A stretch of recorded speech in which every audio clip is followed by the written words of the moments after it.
I arrived at the holiday brunch with my kids. Dad smirked. This was meant to be a nice day. Why did you come? My son looked at me. Should we leave? I said, yes, right now. An hour later, Dad regretted his words. I'm Nancy. I'm the daughter who always says yes. The one who shows up, covers the bill, takes the phone calls at 2 a.m., and hands over money even when I barely have enough for myself. The last month alone, I sent over $700 to my parents. Half of it was for my dad's urgent car repairs, which, funny enough, turned into a new outdoor smoker and a pair of Bluetooth headphones for his walks. A few weeks before that, my mom asked for help paying her dental bill, then posted a photo of her spa day with a friend in a hotel suite. I didn't even ask. I never do. They've always been like that. Selfish. But embarrassingly proud of how little they give in return. My mom told me once that having me at 17 ruined her body. I was 10. That was the moment I understood what it meant to be an obligation. My dad, when he's drunk, and that's often, likes to joke that if condoms weren't so expensive in the 90s, he'd have a boat by now. No one ever corrects him. So I say yes. Yes to bringing the kids to their house even though my mother criticizes their clothes and my dad calls my daughter moody if she doesn't hug him. Yes to paying for their Wi-Fi so they can stream shows and ignore my calls. Yes to keeping a shared account just for emergencies, which they treat like a vending machine with my name on it. So when the usual text came through, holiday brunch tomorrow, I almost didn't respond. But I did.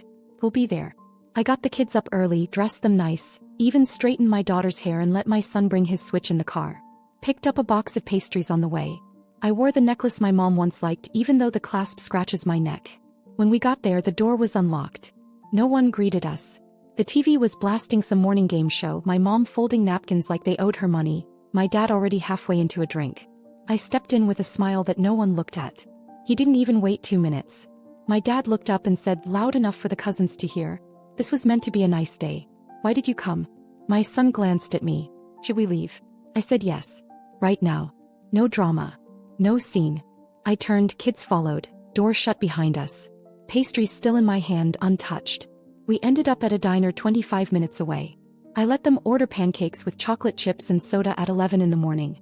I didn't eat much. Just sipped coffee while the buzzing in my chest settled into something clearer. Something final. Exactly 1 hour later, my phone rang.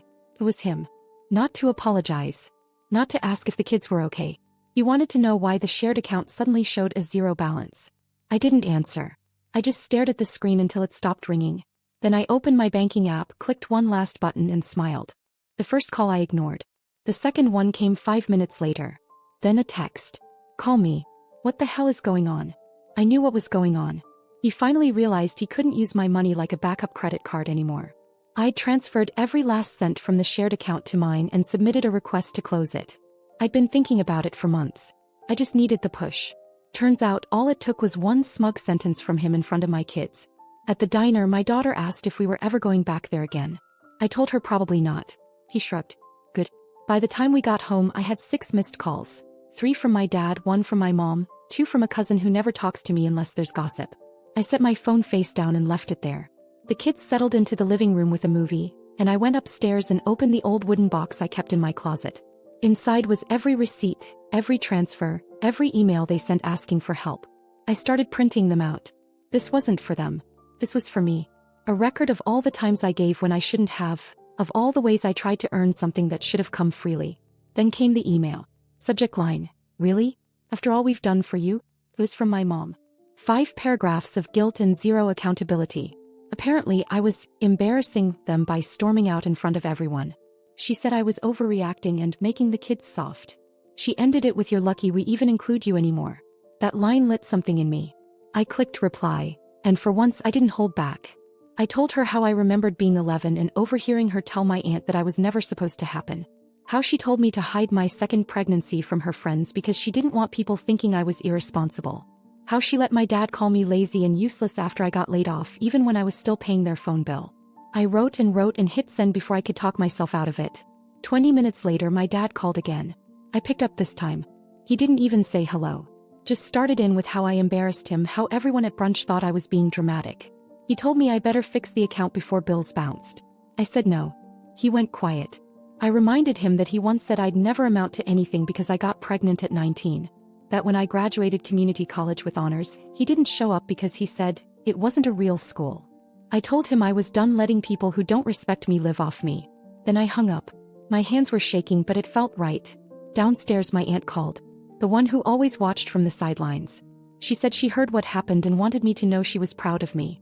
That she'd been waiting years for me to cut the cord. Then she said, "Let me tell you what your mom's been saying about you behind your back." I closed the door to my bedroom and sat on the floor while my aunt talked. She didn't hold back. She said my mom had been telling people for years that I was always asking for help, that I was bad with money, and couldn't keep a man. That I used my kids to get sympathy. That I'd be lost without them. I laughed out loud at that part. Lost without the two people who never showed up to my baby showers, who forgot my birthday 2 years in a row, who made me bring my own Thanksgiving leftovers home in a plastic grocery bag while my cousin left with a foil tray the size of a suitcase. My aunt kept going. She told me that the reason the family always seemed distant, why no one reached out after my divorce, why people avoided inviting me to gatherings, it was because of them. My mom had been painting me as unstable, overly sensitive, hard to deal with. It wasn't just that they didn't defend me. They made sure I was the family punchline. I stayed quiet while my aunt talked. Let her empty it all out. She said she wanted to step in years ago but didn't want to make things worse for me. But now that I'd finally drawn a line, she wasn't going to stay silent anymore. She ended the call with something I didn't expect. "If you need anything, you come to me. You've done enough for them." That night I didn't sleep.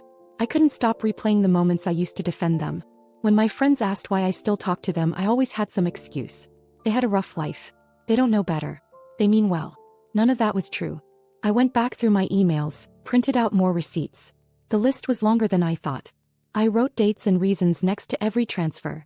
Dad's insurance deductible, casino weekend, Mom's prescription money, new designer handbag she posted a week later, birthday gift for my cousin she forgot to shop for. Every lie, every manipulation on paper all at once. And I still hadn't told my kids what really happened. I didn't want to turn them against their grandparents, but I also wasn't going to lie anymore. The next morning my son asked if we'd be seeing Grandpa again. I told him probably not. He nodded. "Is it good? He's mean to you." I nearly broke right there. But I held it in. Instead I took the printed papers, put them in a folder and labeled it, in case I forget why I stopped answering. By noon I'd blocked their numbers. And that's when the real chaos started.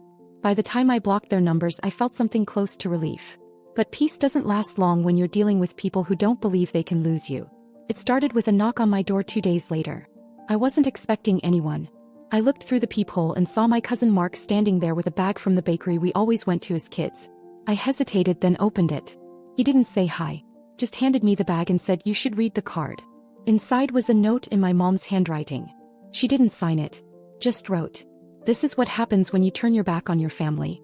You don't get to come back." It wasn't an apology. It wasn't even a threat. It was a declaration. Like I was the one who walked away from something good, like I was the one breaking the code. I looked at Mark and asked if he agreed with her. He didn't answer, just said he was told to drop it off. Then he asked if I'd closed the account because I was in some kind of phase.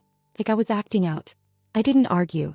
I told him goodbye, closed the door and tossed the entire bag in the trash. An hour later I got a call, not from a blocked number but from my bank. My dad had tried to log in using my old credentials. When he failed the security check, he called the bank pretending to be me. Said his daughter was busy and needed help with the joint account. He gave my social security number. My birthday. They flagged it and froze everything temporarily for my protection. I was stunned.